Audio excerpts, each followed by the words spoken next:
వందే వాంఛితలాభాయ చంద్రార్ధకృత శేఖర వృషారూఢాం శూలధరాం శైలపుత్రీం యశస్వినీం.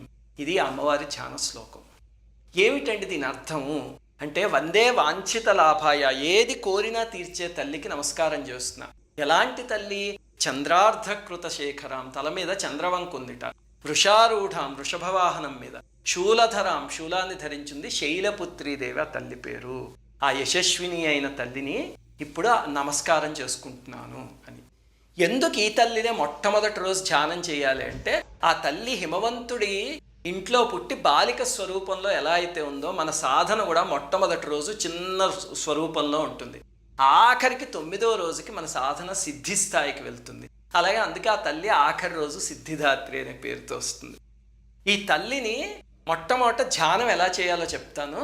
ముందు ఇదిగా ఇక్కడ చూపిస్తున్న బొమ్మ ఉంది కదా, అది ఇందాక నేను చూపించిన గీతా ప్రెస్ పుస్తకం.